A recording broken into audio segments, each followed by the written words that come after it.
I'm so bored of living. I wake up every morning in the same bed, I get dressed, and I eat the same breakfast and then take the same commute to work. I'm 28 years old, and I'm terrified this is all there is.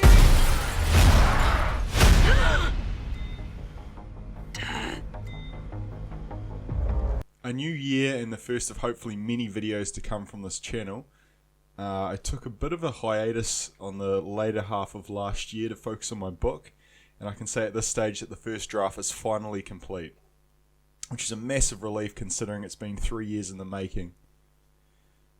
Anyway, getting back to the subject of today's video, which is the excellent show on Amazon Prime called Undone, starring Alita Battle Angel herself, Rosa Salazar, and Better Call Saul actor Bob Odenkirk, in a series that explores the concepts of flexible reality and or non-linear time for our main character Alma, who, after a car crash, can now move through time seemingly at will.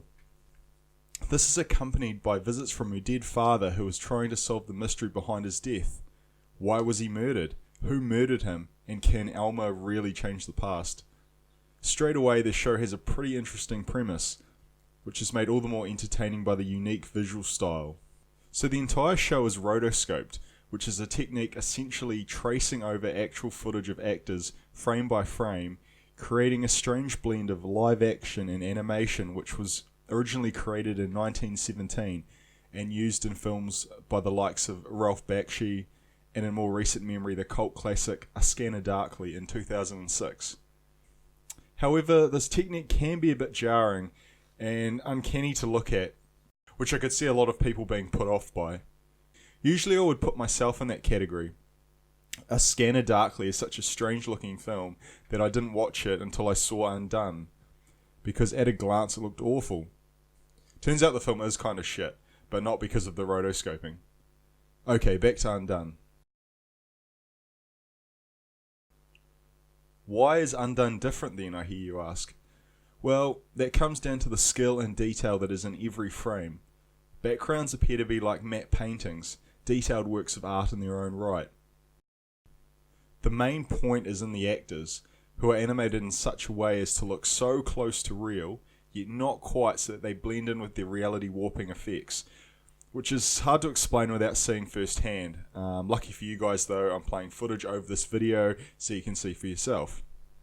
The animation style lends itself incredibly well to the reality warping scenes, and comes across less jarring than if it was CGI, which could look awful considering TV budgets. I assume this is the reason they used it due to budget constraints, and honestly I think it pays off. Another reason I feel this works well is that how many shows release month to month and how many look pretty samey and generic? Well, quite a few. This show, at a glance, stands out and makes you go, what the hell is that? Which in this day and age of streaming is just genius marketing, in my opinion.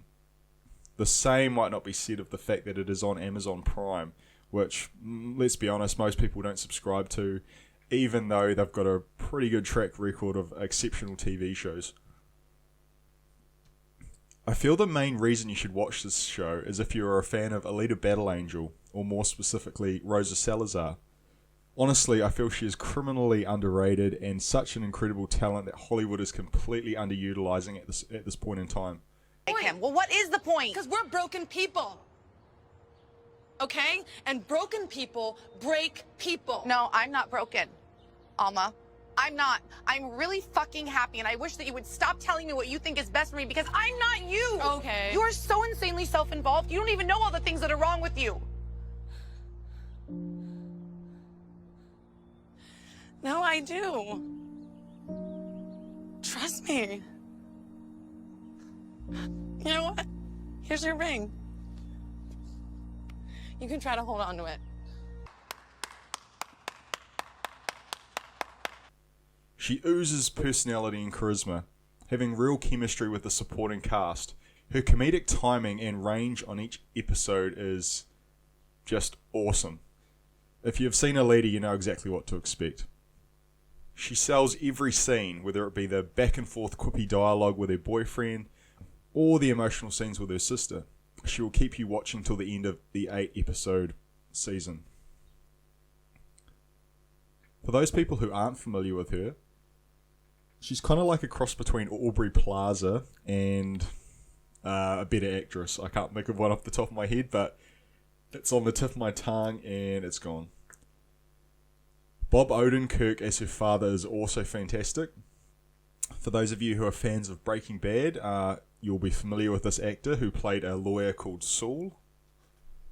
And I feel like he was in Kung Pao, but I could be wrong. Even though he's not a massive part of the show, he's still excellent, and maybe it's just because I finished Mr. Robot, but I get a Christian Slater vibe from him in this show. Take that however you want, but his interactions with Rosa are interesting and pretty dynamic, both visually and plot-wise. Speaking of which, obviously the cast is not making up their own lines, and much credit can be given to the fantastic writing duo of Kate Purdy and Raphael Bob Waksberg, however you say it, who do an incredible job of balancing genuinely funny moments, emotional gut punch scenes, and heartwarming scenes that feel so genuine and natural that it's a breath of fresh air.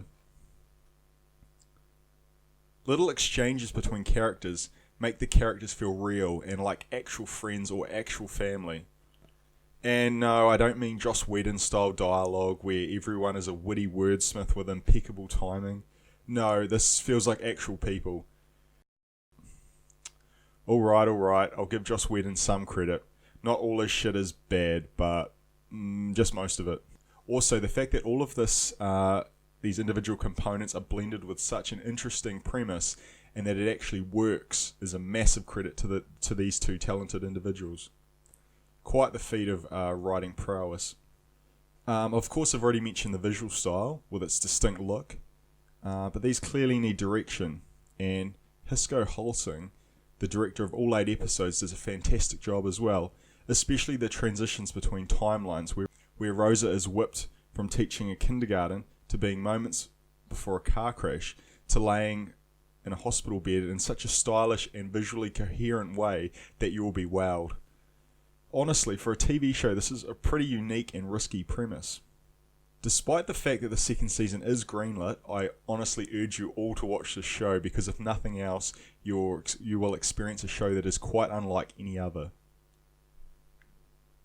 Perhaps the only show that it is kind of similar to is the OA, but again, lots of differences, but kind of similar, kind of a high concept idea. I think one of the other reasons that this show captivated me was the really heartfelt storytelling and blend of esoteric ideas and themes that are crafted together so well that I can't wait to see more.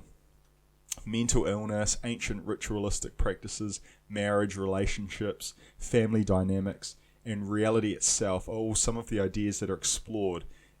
And man, you don't see that range of things in a TV show, especially a Netflix original.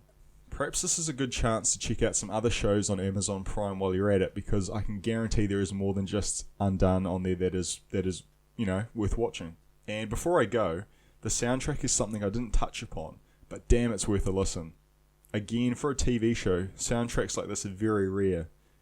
And I'm not exactly good at explaining music, that's why I didn't really bring it up earlier, but it has a kind of cosmic, grandiose feel at times, orchestral, and it's just the icing on the cake that is Undone. Well, thanks for watching, guys, my first video of 2020. I look forward to bringing you more content and hopefully a lot more frequently than last year. Thanks for watching the monotone sessions and take care.